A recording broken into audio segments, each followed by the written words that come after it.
Perkenalkan, saya Yuki Abdul Alwansyah, NPM 42 dari grup F, sesi A3 paralel A. Perkenalkan, saya Hevi Amira Fauzia, NPM 43 dari grup F sesi A3 paralel A. Di sini kami akan menjelaskan modul pengecatan jasad renik pada praktikum mikrobiologi. Pengecatan jasad renik yaitu identifikasi bakteri, pada umumnya yaitu bakteri yang bersifat tembus cahaya. Hal ini disebabkan karena banyak bakteri yang tidak mempunyai zat warna. Salah satu cara untuk mengamati bentuk sel bakteri sehingga mudah untuk identifikasi yaitu menggunakan metode pengecatan. Hal tersebut juga berfungsi untuk mengetahui sifat fisiologis, yaitu mengetahui reaksi dinding sel bakteri melalui serangkaian pengecatan tersebut. Kemudian terdapat prinsip dasar pengecatan jasad renik, di mana prinsip dasar dari pengecatan ini yaitu dengan adanya ikatan ion antara komponen seluler dari bakteri dengan senyawa aktif dari pewarna yang disebut kromogen. Terjadi ikatan ion karena adanya muatan listrik baik pada komponen seluler maupun pada pewarnaan. Kemudian terdapat tujuan pengecatan jasad renik. Yang pertama adalah mempermudah melihat bentuk jasad baik bakteri, yeast maupun fungi. Yang kedua adalah memperjelas ukuran dan bentuk jasad.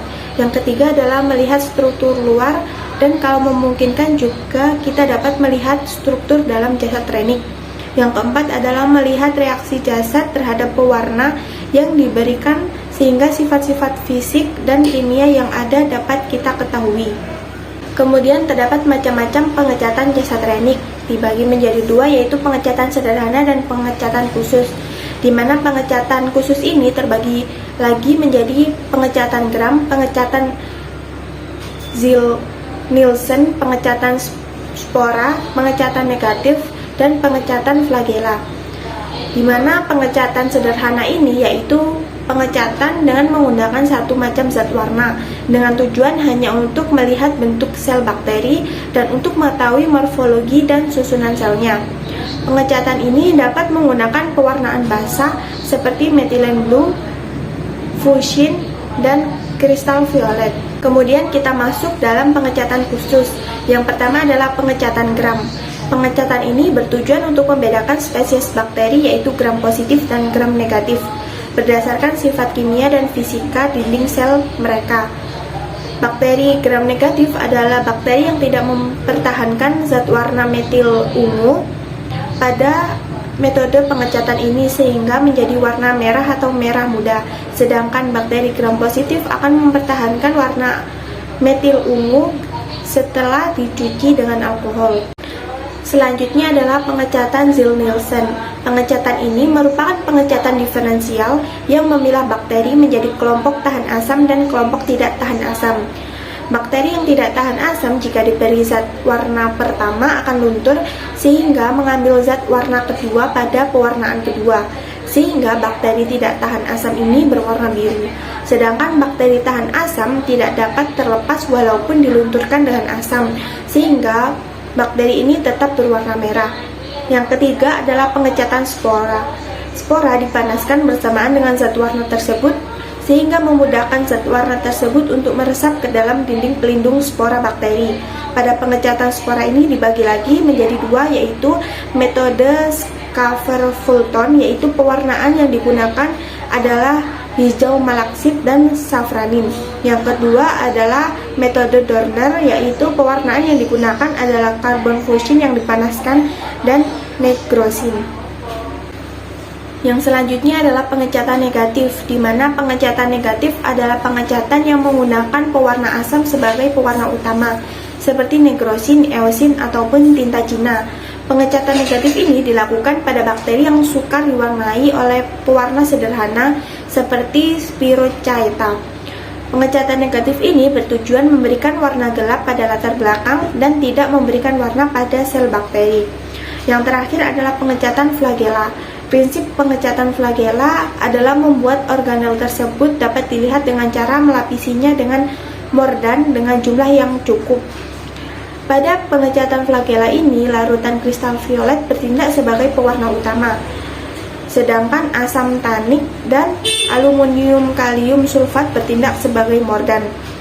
Kristal violet akan membentuk endapan di sekitar flagel sehingga meningkatkan ukuran flagel tersebut. Selanjutnya yaitu hal-hal yang harus diperhatikan dalam pengecatan jasa training. Yang pertama adalah preparat bakteri harus benar-benar kering sebelum diwarnai. Yang kedua adalah dalam melakukan pewarnaan bakteri harus memperhatikan cat yang digunakan dengan jenis pewarnaan yang dilakukan. Yang ketiga adalah untuk menghindari hilangnya sediaan pada preparat, maka cucilah sediaan dengan air yang mengalir secara perlahan. Kemudian yaitu reagen yang digunakan pada pengecatan jasa training. Yang pertama adalah Hauser Crystal Violet Solution atau initial stain, yaitu dengan menetesi dengan larutan kristal ungu atau disebut gram A, lalu kita diamkan selama 1 menit, kemudian cuci dengan Aquades dan dikeringkan. Yang kedua adalah Lugol Iodine Solution atau Mordan. Mordan ini berfungsi untuk mengintensifkan warna utama dengan menetesi dengan larutan iodin atau gram B dan dibiarkan selama 2 menit, dicuci kemudian dengan air dan dikeringkan. Yang ketiga adalah alcohol solution atau decolorizer atau pencucian zat. Ini berfungsi untuk melunturkan zat warna utama dengan menetesi larutan etanol atau gram C selama 30 detik, kemudian cuci dengan Aquades dan keringkan. Kemudian yang terakhir adalah safranin atau carbol fusion atau counterstain, yaitu ditetesi dengan larutan safranin yaitu gram D atau zat menutup, lalu diamkan selama 30 detik, kemudian cuci dengan Aquades dan keringkan. Perbedaan bakteri gram positif dan negatif. Yang pertama pada komposit misalnya, gram positif itu kandungan lipidnya rendah 1,4%, untuk gram negatif itu kandungan lipidnya tinggi. Kemudian pada ketahanan penisilinnya, pada gram negatif itu lebih sensitif, pada gram negatif kurang tahan. Untuk penghambatan oleh pewarna basah, gram positif itu lebih dihambat, sedangkan gram negatif itu kurang dihambat. Untuk kebutuhan nutrisinya, gram positif relatif kompleks dan gram negatif itu relatif sederhana. Untuk ketahanan fisiknya, gram positif lebih tahan, sedangkan gram negatif itu kurang tahan. Kemudian adalah fiksasi. Fiksasi merupakan proses di mana struktur internal dan eksternal sel bakteri atau mikroba dan mikroorganisme diawetkan dan diperbaiki posisinya. Sebelum diadakan pengecatan, bakteri atau mikroba harus difixing atau difiksasi terlebih dahulu dengan maksud untuk membunuh bakteri serta melekatkannya pada gelas benda. Dengan demikian, bakteri lebih mudah diamati. Fiksasi biasanya atau sering dikerjakan dengan menambah suatu mordan. Mordan sendiri itu merupakan suatu zat yang membentuk senyawa-senyawa tidak larut dengan staining dan menyebabkan fiksasi terhadap bakteri tersebut. Selanjutnya yaitu cara atau metode fiksasi. Cara fiksasi dibedakan menjadi 2 macam. Yang pertama yaitu cara kering. Cara kering ini dilakukan dengan dipanaskan dengan spiritus atau dipanaskan di atas uap air. Untuk yang kedua yaitu cara basah. Cara basah dilakukan dengan merendam gelas benda yang diberi kuman, misal pada alkohol atau formalin atau dan sebagainya. Kemudian yaitu struktur sel bakteri. Struktur sel bakteri terbagi 2, yaitu struktur dasar dan tambahan. Struktur dasar dimiliki hampir semua jenis bakteri, meliputi dinding sel, membran plasma, sitoplasma, ribosom, DNA, dan granula penyimpanan. Sedangkan struktur tambahan hanya dimiliki oleh jenis bakteri tertentu. Struktur ini meliputi kapsul, flagellum, pili, fimbria, kromosom, vakuola, dan endospora. Kemudian bentuk sel bakteri. Yang pertama ada batang, yaitu basil. Sel bakteri basil berbentuk silindris seperti batang. Ujung sel bervariasi seperti persegi, bundar, meruncing, dan sebagainya. Bakteri berbentuk batang dapat ditemukan dalam keadaan tunggal, monobacillus berpasangan atau diplobacillus, maupun koloni yang membentuk rantai atau dapat disebut streptobacillus. Kemudian yang kedua ada bentuk bulat atau kobus.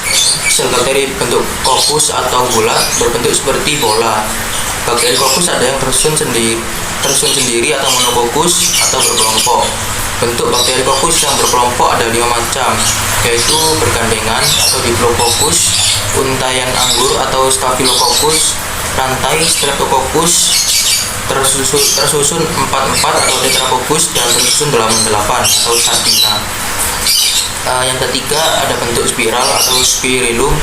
Bakteri spirillum berbentuk panjang, lengkung menyerupai spiral dan berkelok atau melengkung. Biasanya bakteri bentuk ini hidup soliter, yaitu tidak membentuk koloni. Meskipun bentuk dasarnya sama, tiap jenis bakteri spirillum mempunyai perbedaan dalam hal panjang, jumlah lekukan, panjang lekukan, dan kerapatan lekukan. Berdasarkan perbedaan-perbedaan tersebut, bakteri spirillum dibedakan menjadi 3, yaitu bentuk vibrio atau koma, spiral, dan spiroseta. Selanjutnya yaitu faktor yang mempengaruhi pengecatan jasad renik. Yang pertama yaitu fiksasi. Sebelum diwarnai, bakteri harus difiksasi terlebih dahulu untuk mencegah mengkerutnya globula-globula protein sel, mempertinggi sifat reaktif gugusan karboksilat sehingga membuat sel mikroba tersebut lebih kuat. Yang kedua adalah substrat, di mana substrat organik akan mempengaruhi pewarnaan biologi sehingga dapat dibedakan sel yang berasofil, asidofil, dan sudanofil. Kemudian ada pelunturan pewarna bakteri. Hal ini dilakukan untuk mendapatkan kontras baik pada bayangan mikroskop sehingga bakteri dapat terlihat lebih jelas. Sekian dari kami. Wassalamualaikum warahmatullahi wabarakatuh.